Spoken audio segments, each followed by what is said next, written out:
Hello, and thank you for joining us.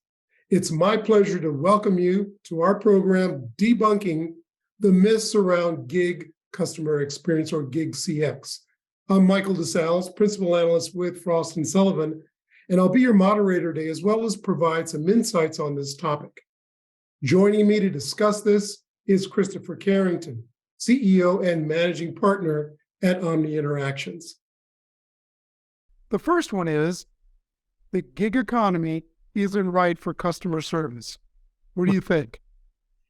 I'm not buying it, Michael. Let's talk about customer service. And I'll use Uber as an example once again, just really quickly. If you think of Uber, it is one of the largest customer service providers in the world. They provide over 6 billion rides a year. And when you think about customer service, Uber is fast, flexible, efficient, safe, and secure every time. And really that translates perfectly into the digital economy and the rest of the gig economy, where enterprise customer experience can be provided over the phone, via chat, via email, and done in a tremendous way by accessing great talent across the United States. So I would have to say, Michael, myth number one, just bust it. Okay, Chris.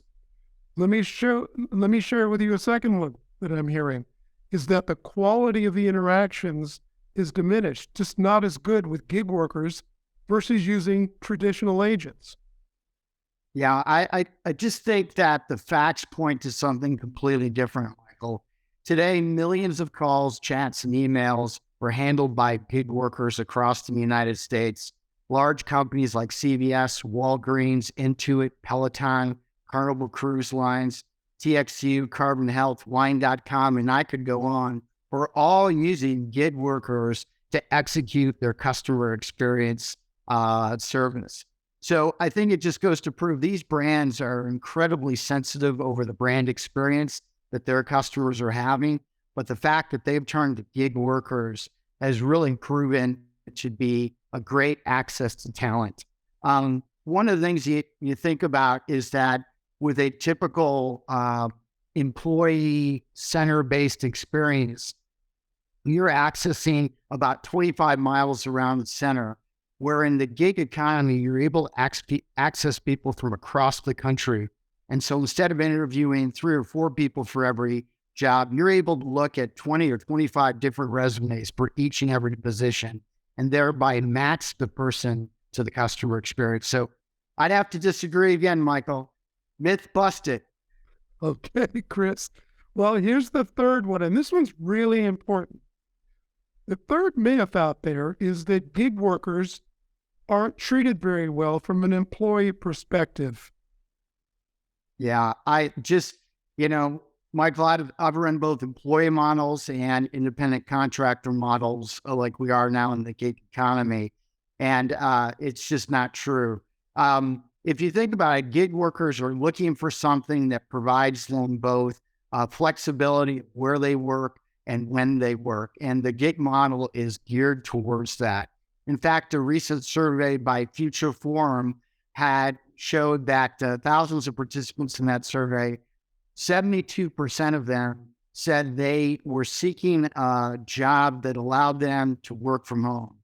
And then another 95% of them were looking for an opportunity that gave them schedule flexibility to work the hours they wanted to. Maybe this week was Monday, Wednesday, and Friday, 8 to 5. Maybe next week it's Tuesday, Thursday, and Saturday.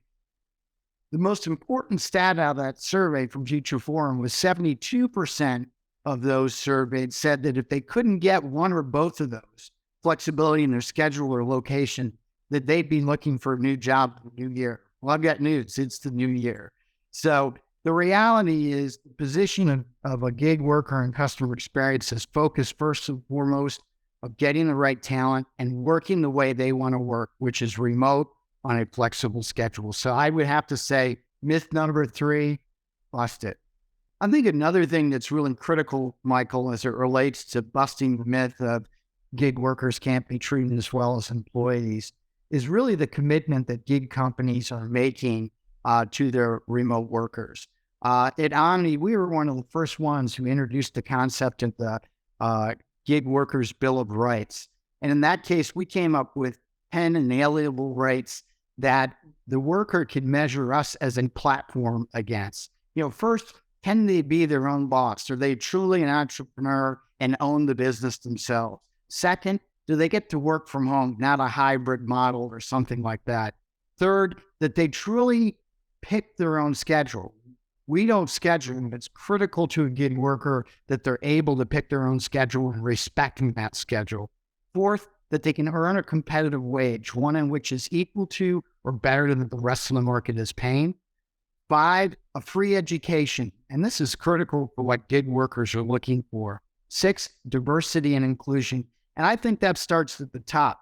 As example, to nominate 50% of our executive leadership team is either women or people of color, and I think that makes a difference because it's representative of our workforce all the way through.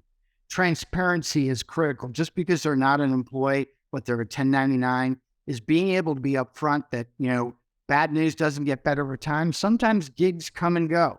They stop sooner than we thought, or they go longer than we thought, and being transparent about that. Empower the work, meaning give them the tools, the digital tools that really make it a frictionless experience for them as a worker to get their work done and be successful. Community and resources, creating digital communities whereby people can not only create a professional life, but create friends and friendships just like you would in a work community. And then last but not least, giving people a sense of purpose around the gig revolution. They are really changing how people work, where they work from, and when they work. Well, Chris, thank you for all of your insights on this segment, debunking the myths around gig CX. Clearly, you've done your homework, and you did indeed bust all 3 of those myths. Thank you to our listening audience for joining us. We hope you've enjoyed the content of today's webinar. And if you'd like to learn more about Omni Interactions, you can find them on the web at www.omniinteractions.com.